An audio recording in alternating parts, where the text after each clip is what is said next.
ശ്രീ ഷാബു പ്രസാദ്, രാഹുൽ ഗാന്ധിയുടെ ഒരു തിരിച്ചുവരവ്, രാഹുൽ ഗാന്ധി എവിടെ എന്നുള്ള ചോദ്യം ഉയർന്നിരുന്നു കഴിഞ്ഞ ഒരു മാസത്തിലേറെയായിട്ട്. അപ്പോൾ രാഹുൽ ഗാന്ധിയുടെ ഒരു തിരിച്ചുവരവ് എന്ന രീതിയിലാണ് വിലയിരുത്തപ്പെടുന്നത്. ഇവിടെ ഇപ്പോൾ ശ്രീ മോഹൻ വർഗീസ് അക്കാര്യം പറഞ്ഞല്ലോ, താങ്കൾ സമ്മതിക്കുന്നുണ്ടോ അത്?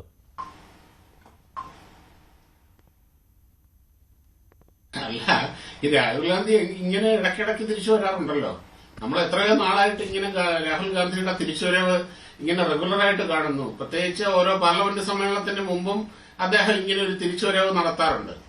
അങ്ങനെ കഴിഞ്ഞ 10-12 വർഷമായിട്ട് രാഹുൽ ഗാന്ധി ഇടയ്ക്കിടയ്ക്ക് ഇങ്ങനെ തിരിച്ചു വന്നുകൊണ്ടേ ഇരിക്കുകയാണ്. അത് ഇനിയും അനുസ്യൂതം തുടരും. അങ്ങനെ ഭാവിയിലേക്കും അദ്ദേഹത്തിന്റെ അനേകം തിരിച്ചുവരവുകളാൽ നമ്മുടെ ഭാരതത്തിന്റെ രാഷ്ട്രീയം സമ്പന്നമായിരിക്കും എന്ന കാര്യത്തിൽ സംശയമൊന്നുമില്ല.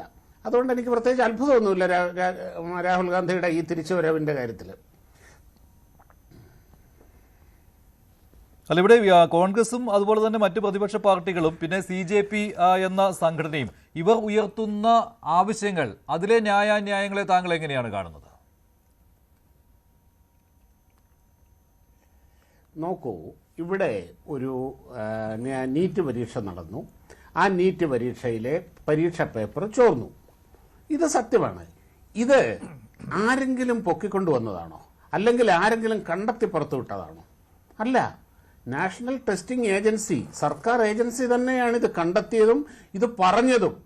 ഈ പരീക്ഷയിൽ ഇങ്ങനെ ക്രമക്കേട് നടന്നിട്ടുണ്ട്, പരീക്ഷാ പേപ്പർ ലീക്കായിട്ടുണ്ട്, ഇതാ പരീക്ഷ ക്യാൻസൽ ചെയ്യുകയാണ് എന്ന് തന്നെ. അത് ഗവൺമെന്റ് തന്നെ നേരിട്ട് പറഞ്ഞതാണത്. അത് കഴിഞ്ഞ് വളരെ ഫുൾ പ്രൂഫായിട്ട് കമ്പ്യൂട്ടർ എൻക്രിപ്റ്റഡ് ആയിട്ട് വീണ്ടും ആ പരീക്ഷ നടത്തി അതിന്റെ റിസൾട്ട് വന്നു. അലൊക്കേഷനുമായി ഇപ്പോൾ കുട്ടികൾ പരീക്ഷ എഴുതി പാസ്സായി. 11 ലക്ഷത്തോളം കുട്ടികൾ അതിൻ്റെ അകത്ത് ക്ലിയർ ചെയ്തു. വിദ്യാർത്ഥികളുടെ ആത്മഹത്യയിലേക്കാണ് നയിച്ചത്. അവര് ബിസിയാണ്. താങ്കൾ ലാഘവത്തോട് കാണുകയാണ് വിദ്യാർത്ഥികളുടെ ആത്മഹത്യയിലേക്ക് നയിച്ചത്. ഇനി ഒരു കാര്യമുണ്ട്. ഇല്ലല്ലോ, അല്ല നമ്മുടെ നാട്ടിലെ ഈ കടുത്ത ഈ കോമ്പറ്റീറ്റീവ് സിറ്റുവേഷനിൽ, അതായത് ഓരോ പരീക്ഷ കഴിയുമ്പോഴും നമ്മുടെ നാട്ടിൽ SSLC പരീക്ഷ കഴിയുമ്പോഴും ഇതുപോലെ കോമ്പറ്റേറ്റീവ് എക്സാമിനേഷൻസ് കഴിയുമ്പോഴും ഇതുപോലെ വളരെ നിർഭാഗ്യകരമാണ് കുഞ്ഞുങ്ങൾ ആത്മഹത്യ ചെയ്യുക എന്ന് പറയുന്നത്. അവരുടെ മേലുള്ള സമ്മർദ്ദം എന്ന് പറയുന്നത് വളരെ വലുതാണ്. അതായത് മാതാപിതാക്കളും ഇൻസ്റ്റിറ്റ്യൂഷൻസും നമ്മുടെ സമൂഹവും എല്ലാം കൂടെ കഴിഞ്ഞാൽ ആ സമ്മർദ്ദത്തിന്റെ പുറത്ത് കുട്ടികൾ ആത്മഹത്യ ചെയ്യുന്നുണ്ട്. ഇവിടെ പരീക്ഷ നടത്തിപ്പുകാരുടെ സമ്മർദ്ദം കാരണമാണ്, അല്ല പരീക്ഷ നടത്തിപ്പുകാരുടെ തെറ്റ് കാരണമാണ് ഈ ആത്മഹത്യ വന്നിരിക്കുന്നത്. അപ്പോൾ അതിന്റെ അതിന്റെ ധാർമ്മികമായ ഉത്തരവാദിത്വം തലപ്പത്തിരിക്കുന്നവർക്കുണ്ട്. അതാണ് മന്ത്രി ധർമ്മേന്ദ്ര പ്രധാന്റെ രാജി ആവശ്യപ്പെട്ടത്. അന്ന് ആ ഒരൊറ്റ ആവശ്യമായിരുന്നു. അത് കേന്ദ്ര സർക്കാർ സമ്മതിച്ചിരുന്നുവെങ്കിൽ ഈ പ്രക്ഷോഭം ഇത്ര കണ്ട് മുന്നോട്ട് പോകില്ലായിരുന്നു.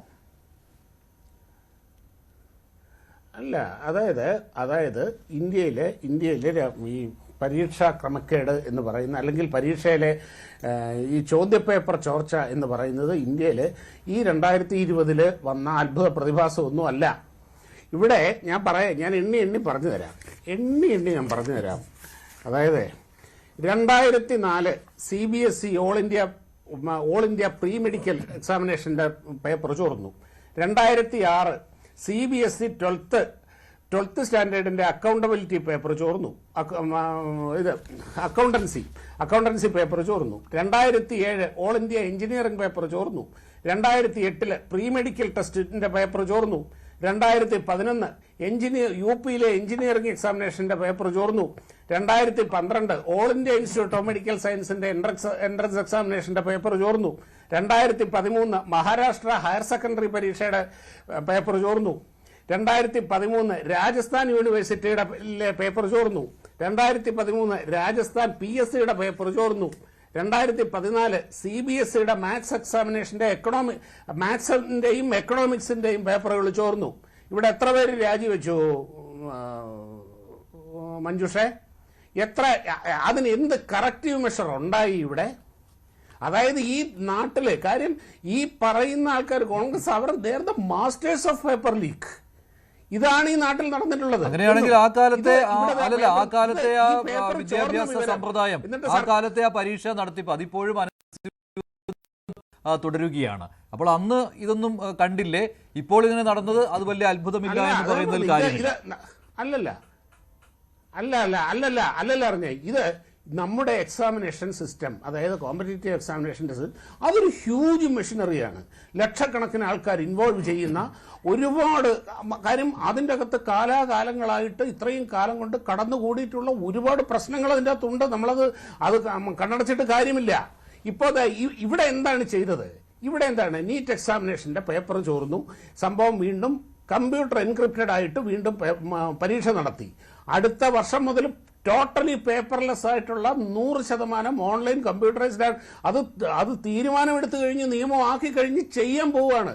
ഇങ്ങനെയാണ് ഒരു സിസ്റ്റത്തിനെ മെച്ചപ്പെടുത്തുന്നത്, നന്നാക്കുന്നത്. അത് അവിടെയും ചിലപ്പോൾ പാകപ്പിഴകൾ സംഭവിക്കാം. കാര്യം എന്ന് പറഞ്ഞു കഴിഞ്ഞാൽ ഈ ഹ്യൂജ് സിസ്റ്റത്തിൽ ഒരുപാട് ആൾക്കാർ ഇൻവോൾവ് ചെയ്യുന്ന ഒരു സിസ്റ്റത്തിൽ ഇതൊക്കെ ചിലപ്പോൾ സംഭവിക്കാം. ഈ പേപ്പർ ചോർച്ചയുടെ തന്നെ എങ്ങനെയാണ് സംഭവം? ഇത് ആദ്യം ഒരു പേപ്പർ ചോർന്നത് എവിടെ നിന്നാണ്? ഝാർഖണ്ഡിൽ നിന്നാണ്. ഝാർഖണ്ഡ് ഭരിക്കുന്നത് ആരാണ്? അവിടുത്തെ ലോക്കൽ പോലീസ് പക്ക മോഷണമാണ് അതിന്റെ വോൾട്ടിൽ നടന്നത്, SBIയുടെ വോൾട്ടിൽ നിന്ന് നടന്നത്, SBIയിലായിരുന്നത്. പിന്നെ കെമിസ്ട്രി പേപ്പർ ചോർന്നത് എവിടെ നിന്നാണ്? ഇവിടെ നിന്ന് പ്രാദേശിക ഭാഷയിലേക്ക് ഈ എക്സാമിനേഷൻ പേപ്പർ ട്രാൻസ്ലേറ്റ് ചെയ്യുന്ന ഒരു അധ്യാപകൻ, അയാള് ഒരു കോച്ചിങ് സെന്റർ നടത്തുന്നുണ്ട് രാജസ്ഥാനില്. ആ കോച്ചിങ് അയാളാണ് ആ പേപ്പർ ചോർത്തിയത്. ഇതിന്റെ അകത്ത് ഇപ്പം ധാർമ്മികമായിട്ട് ഞാൻ പറയാം, ഇതിന്റെ നേതൃത്വത്തിലിരിക്കുന്ന ധർമ്മേന്ദ്ര പ്രധാനും പ്രധാനമന്ത്രിക്കും ഒക്കെ ഉത്തരവാദിത്വം ഇല്ലെന്ന് ചോദിച്ചാൽ ഉത്തരവാദിത്വമുണ്ട്. ഇപ്പൊ ഇവിടെ നമ്മുടെ നാട്ടിൽ നടക്കുന്ന, ഇപ്പൊ കഴിഞ്ഞ ദിവസം ചെന്താമര എന്ന് പറഞ്ഞ ആ ഒരു കൊടും കൊലയാളിയെ തൂക്കിക്കൊല്ലാൻ വിധിച്ചു. അയാൾ ചെയ്ത ക്രൂരകൃത്യത്തിന് നാട്ടിലെ ആഭ്യന്തരമന്ത്രിക്ക് ധാർമ്മിക ഉത്തരവാദിത്വം ഇല്ലേ എന്ന് ചോദിച്ചാലുണ്ട്. തീർച്ചയായിട്ടും ധർമ്മേന്ദ്ര പ്രധാൻ അതിന്റെ ധാർമ്മിക ഉത്തരവാദിത്വം ഇല്ലേ? ഉണ്ട്. അല്ല, ഞാനതല്ല പറഞ്ഞത്. ഇത് ഉദ്യോഗസ്ഥ തലത്തിൽ നടന്ന ഒരു പക്ക കുറ്റകൃത്യമാണ്, ഒരു ക്രൈമാണത്. അത് വളരെ ഈ ഏജൻസി തന്നെ, ഗവൺമെന്റ് തന്നെ ഇത് കണ്ടെത്തി. ഗവൺമെന്റ് തന്നെയാണ് പറഞ്ഞത് ഇങ്ങനെ നടന്നു എന്ന്. ഗവൺമെന്റ് ഇത് മിണ്ടാതെ മൂടി വെച്ചിരുന്നെങ്കിൽ ഒരു കുഞ്ഞു ഇതറിയില്ലായിരുന്നു മഞ്ജുഷേ, ഒരു കുഞ്ഞു ഇതറിയില്ലായിരുന്നു. ആരും അറിയാതെ ഇങ്ങനെയായിരുന്നു ഈ നാട്ടിൽ നടന്നിരുന്നത്. ഓരോ പേപ്പർ ചോരുമ്പം ഏതെങ്കിലും രീതിയിൽ പുറത്തു വരികയോ, മാധ്യമങ്ങൾ പുറത്തു കൊണ്ടുവരികയോ, അല്ലെങ്കിൽ അതുമായിട്ട് ബന്ധപ്പെട്ടവരാരെങ്കിലും ഏതെങ്കിലും രീതിയിൽ കൊണ്ടുവരുമ്പോഴാണ് ഇവിടെ പണ്ടൊക്കെ പേപ്പർ. അപ്പോൾ ഒരു ചോദ്യപേപ്പർ മോഷണത്തെ ഇത്ര വലിയ ചോദ്യപേപ്പർ മോഷണത്തിനെതിരായ ഒരു സാധാരണ ഒരു എന്താണ് പറയുന്ന ഒരു പരാതി, അതിനെയാണ് ഇത്രയും വലിയ സമരവും പ്രക്ഷോഭവുമാക്കി മാറ്റിയത് എന്നാണ് താങ്കളുടെ ഒരു നിലപാട്. അത് രാജ്യത്തിനെതിരായ ഒരു സമരം എന്ന രീതിയിൽ പോലും BJP വ്യാഖ്യാനിക്കുന്നുണ്ട്. അല്ല, അത് മാത്രമല്ല, നിൽക്കോ. അതെ, അതായത് ഞാൻ പറയാം, ഇപ്പൊ ഇവിടെ നടക്കുന്ന സമരം, ഇപ്പൊ ഇവിടെ ഈ സമരം അല്ലേ, അവിടെ ഈ നീറ്റ് പരീക്ഷയായിട്ട് എത്ര കുട്ടികൾ അവിടെ ഉണ്ട്? ഈ പരീക്ഷ എഴുതിയവരോ അവരുടെ മാതാപിതാക്കളായിട്ടുള്ളവരുണ്ടായിരുന്നു. ആത്മഹത്യ ചെയ്തവരുടെ മാതാപിതാക്കൾ പോലും ഉണ്ടായിരുന്നു. മഞ്ജുഷ ആർട്ടിക്കിൾ 370 ഒക്കെ ഈ ആർട്ടിക്കിൾ 370 ഒക്കെ എങ്ങനെയാണ് മഞ്ജുഷ ഈ സമരത്തിന്റെ വിഷയമാകുന്നത്? ഈ സമരവേദിയിൽ എങ്ങനെയാണ് രാമക്ഷേത്രവും ഹിന്ദുത്വവും ഒക്കെ വിഷയമാകുന്നത്? എങ്ങനെയാണ് ഇത് വന്നത്? ഇതൊക്കെ കാണുമ്പം നമുക്ക് ആർക്കാണ് ഈ നാട്ടിൽ മനസ്സിലാവാത്തത്? ഇതൊക്കെ മനസ്സിലാവാത്തത്? ഇതെന്താണ് ഇതിന്റെയൊക്കെ താല്പര്യം എന്നുള്ളത്? എന്നിട്ടും ശരി, നിങ്ങൾക്ക് സമരം ചെയ്യുക എന്നുള്ളത് ഈ നാട്ടിലെ നമ്മുടെ ഭരണഘടന അനുവദിക്കുന്ന സ്വാതന്ത്ര്യമാണ്. നിങ്ങൾ സമരം ചെയ്തോളൂ. ആരെങ്കിലും പറഞ്ഞോ സമരം ചെയ്യേണ്ടെന്ന്? അനുവാദം മേടിച്ചിട്ടില്ലെങ്കിൽ പോലും അവർക്ക് സമരം ചെയ്യാനുള്ള അനുവാദം. കഴിഞ്ഞ 2-3 ദിവസം മുമ്പ് എന്തെങ്കിലും ഇവിടെ പ്രശ്നം ഉണ്ടായിരുന്നോ? ഇവരുടെ ഉദ്ദേശം ഇവിടെ ഒരു ക്രമസമാധാനം, ഒരു ലോ ആൻഡ് ഓർഡർ ഇഷ്യൂ ഉണ്ടാക്കുക, ഒരു വലിയ സീൻ ക്രിയേറ്റ് ചെയ്യുക, ലോകശ്രദ്ധ ആകർഷിക്കുക, അതിൻ്റെ അകത്തൂടെ ഈ ഇവരുടെ രാജ്യവിരുദ്ധ അജണ്ടകൾ നടപ്പാക്കുക. പരീക്ഷ കഴിഞ്ഞ് പിള്ളേർ പഠിക്കാൻ പോകാറായിരുന്നേ. ശരി, ഞാൻ ഇടപെടുകയാണ്.